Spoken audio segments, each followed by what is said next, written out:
जैसे कि सबसे बड़ा हमारा विषय जो था ये पार्षद निधि को लेकर के था कि पार्षदों को वित्तीय अधिकार मिलना चाहिए ताकि वो क्षेत्र की समस्याओं का तुरंत निवारण कर सकें।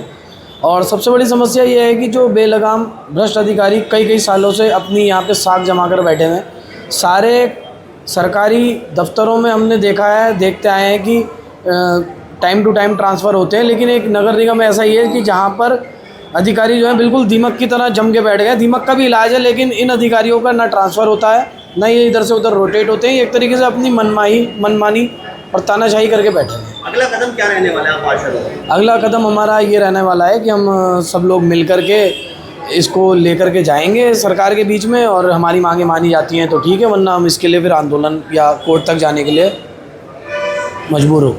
धन्यवाद पत्रकार महोदय। मैं एडवोकेट धर्मवीर शासक पार्षद हूँ वार्ड नंबर 14 से। आज लगातार यहाँ पर जो नगर निगम एक्ट है उसके अकॉर्डिंग साल में कम से कम 6 मीटिंग होनी है, नहीं कंपलसरी है, लेकिन समय बीतता जा रहा है, कोई अधिकारी किसी की मान नहीं रहा है, वो पार्षद को पार्षद नहीं समझ रहा है। यहाँ चुनाव होने के बाद भी वो अपनी मनमानी कर रहा है अधिकारी, जबकि वो एक नगर के कर्मचारी हैं, सर्वेंट हैं, पब्लिक सर्वेंट हैं। लेकिन बड़े ही अफसोस के बाद है जब इन्होंने देखा पार्षद घरों का यहाँ बिल्कुल अफसर मनमानी कर रहे हैं, तो इन्होंने एक बैठक रखी इसमें इन जो अधिकारी हैं जो अपनी निरंकुशता दिखा रहे हैं लगातार। यहाँ नगर निगम में कोई पार्षद अगर आता है उसका कोई रेस्पेक्ट नहीं, कोई बैठने तक को नहीं कहता उससे। यहाँ अधिकारी कर रहे हैं, किसी कार्य को कोई कार्य नहीं होता यहाँ। तो यहाँ सभी पार्षदों ने जो हमें भारतीय संविधान में आर्टिकल्स हैं उनमें हमें पावर दे रखी है, वो बिल्कुल यहाँ शून्य हो गई है। ऐसा लगता है कि संविधान की जो पावर्स है यहाँ पर बिल्कुल ही नकारात्मक हो गई है। तो आज हमने इसको लेकर यहाँ पर एक पार्षदों ने मीटिंग रखी है, जिसमें हमने कहा जो वित्तीय पावर्स और उनको जो मानदेय होना चाहिए वो निश्चित होना चाहिए वहाँ पर। क्योंकि इसको हमें जो नगर निगम एक्ट 1959 है इसमें जो धाराएँ बनी है, सेक्शन बनी है, उसमें भी साफ साफ लिखा है कि नगर पालिका परिषद के जो मेंबर्स होते हैं बोर्ड के, उसमें उनको मानदेय देना चाहिए। लेकिन अफसोस की बात है राज्य सरकार उसमें क्यों अपना राय नहीं देती, क्यों हमें मानदेय नहीं देती है। क्योंकि वित्तीय पावर्स के बिना कोई भी व्यक्ति जनप्रतिनिधि काम नहीं करता। जनता के लोग बड़े बड़े वादे करते हैं, वो सभी झूठा हो गया। यहाँ के नगर निगम बिल्कुल ही भ्रष्ट हो गई है, यहाँ का अधिकारी भी सब भ्रष्ट हो गए हैं। अगला कदम ये है, अभी हम डीएम साहब को एक ज्ञापन देंगे माननीय मुख्यमंत्री जी को, तो उसमें एक प्रतिलिपि हमारे निदेशक साहब को भी जाएगी, जो कि इसमें पूरे कॉरपोरेशन का निगम के जो होते हैं डायरेक्टर ऑफिस होते हैं, तो उनको हम देना अगर नहीं गए तो हम रिपोर्ट के शरण लेंगे। मेरा नाम रोहित है, मैं वार्ड नंबर 27 गांधीनगर से पार्षद हूँ।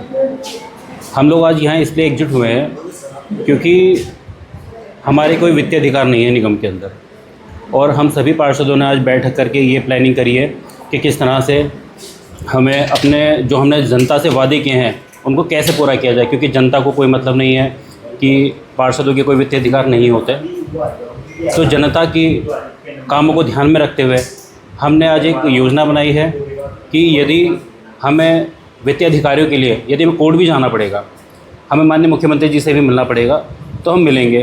क्योंकि पार्षद भी संवैधानिक पद पर है, चुन के आया है, जीत के आया है। जिस तरह से विधायक जीत के आते हैं, जिस तरह से सांसद जीत के आते हैं, सबकी अपनी अपनी निधि होती है, लेकिन पार्षदों की कोई निधि नहीं होती। हमें छोटे छोटे कामों के लिए, नाली जैसे काम के लिए, पुलिया जैसे कामों के लिए, एक छोटा सा जो जाल होता है उसके लिए भी हमें निगम में हमें अपने चप्पलें घिसनी पड़ जाती हैं। अगला कदम क्या होने वाला है रोहित भाई? अगला कदम यही है कि ये जो मसला है ये माननीय महापौर महोदय के हाथ का नहीं लगता मुझे, माननीय विधायक जी के हाथ का भी नहीं लगता मुझे, ना ही मुझे सांसद जी के हाथ का।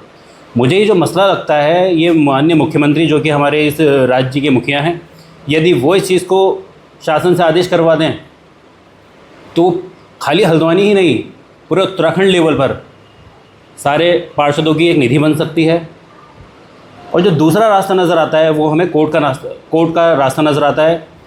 कोर्ट के दरवाजे हमें खटखटाने पड़ेंगे, तभी जा कर के हमें जो है वित्तीय अधिकार मिल पाएंगे। और मैं तो ये भी कहता हूँ, यदि इस लड़ाई को कोर्ट से लड़ते लड़ते हमें 5 साल भी बीत जाते हैं कोई फ़र्क नहीं पड़ेगा, लेकिन हमारे जो आने वाले जो भाई पार्षद लोग होंगे कम से कम उन्हें तो फ़ायदा मिलेगा ना। धन्यवाद। पहली बात, मैं वार्ड नंबर 36 से तनुजा जोशी बात कर रही हूँ। जैसे हम लोग यहाँ पर सब एकत्रित हुए हैं पार्षद के अधिकार के लिए। अब जैसे कि और भी कई पुराने हमारे यहाँ के पार्षद लोग हैं, तो उन्हीं के साथ साथ हम भी चल रहे हैं। अधिकारों की बात आप हम भी कर रहे हैं। 4-5 महीने का टाइम हमें भी हो गया है सब देखते हुए। तो काफ़ी लेट प्रोसेस होती है हर चीज़ की। जो समस्या हमने 4 महीने पहले बताई है, आज उस पर जब बरसात आ चुकी है, अब उस पर एक्शन लिया जा रहा है। वो भी सिर्फ एक वो हो रहा है कि चलो हाँ करना है, खानापूर्ति जिसको हम बोलेंगे, इस तरीके से काम किए जा रहे हैं। तो हमें भी लगता है कि एक छोटी छोटी समस्याओं के लिए, एक स्विच के लिए भी हमें यहाँ आना पड़ रहा है। एक स्विच के लिए हमें एक एप्लीकेशन लिखनी पड़ रही है, उस एप्लीकेशन को 4-4 बार आके यहाँ उनको रिमाइंड करना पड़ रहा है कि मैम हम लोगों ने एप्लीकेशन दिया है, सर हम लोगों ने एप्लीकेशन लिया है। कॉल करके हमें बोलना पड़ रहा है। एक स्विच की बात कर रही हूँ, बड़ी चीज़ों की तो मैं बातें नहीं कर रही हूँ। हम लाइट्स के लिए बात कर रहे थे तो पता चला वहाँ फेस वायर नहीं डली है, फेस वायर डलवा दीजिए बोल रहे हैं, तो उसमें कह रहे हैं कि अभी हमें समय लगेगा। लाइट्स भी मिल रही है, हमें ज़रूरत है 200 लाइट्स की, 15 लाइट्स हमारे हाथ में पकड़ा दी गई।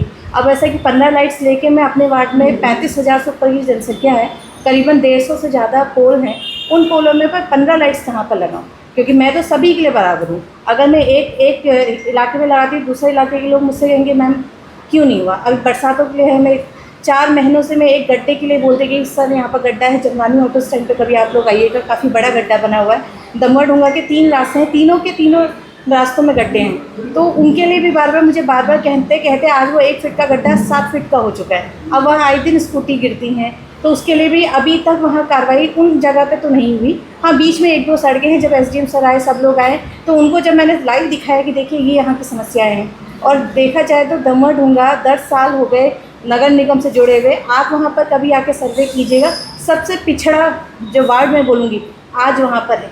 वहाँ पर जंगलों में, कोनों में, अगर ऊपर देखा जाए जंगली जानवरों का खतरा बना रहता है। वहाँ पर परसों मैंने एक लाइट लगाई सर, लोग क्लैपिंग करते मतलब हंसते हुए तालियां बजा के घुस रहे कि हमारे इलाके में लाइट लगी है। तो आप सोचिएगा, पानी की समस्या हमारे वार्ड में आई, हर चीज़ की समस्या है।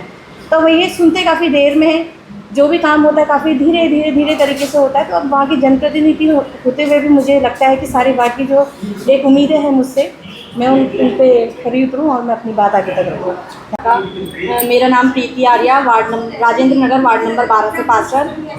आज यहाँ पर सभी पार्षद एकत्रित हुए हैं और अपने अपने सभी लोगों ने समस्याएं यहाँ पर सबने मिलकर बताई हैं। यहाँ पर सबसे बड़ी यहाँ पर पार्षदों की समस्या है पार्षद निधि, जो कि पार्षदों को यहाँ पे पार्षद निधि नहीं दी गई है। और जब पार्षद निधि पार्षदों को नहीं मिलेगी तो पार्षदों को भी उनका अधिकार मिलना चाहिए और पार्षद जो अपने अधिकार से अपनी जनता का भला कर सकें, कुछ काम करा सकें। हमें जब भी कोई भी जनता का काम कराना पड़ता है तो हमें नगर निगम आना पड़ता है, अधिकारियों से बात करनी पड़ती है, मेयर साहब से बात करनी पड़ती है, लेकिन फिर भी हमारा काम नहीं होता है। और जो प्रस्ताव हमने नगर निगम में दिए थे वो अभी तक उसका क्या कहते हैं कोई भी समाधान नहीं हुआ है। और जब कोई समाधान होता है तो बताना चाहिए कि इसमें क्या कहते हैं तुम्हारा काम इतना बढ़ गया है या इतना हो गया है, तो उसके बारे में पार्षदों को बताना चाहिए और सूचना देनी चाहिए।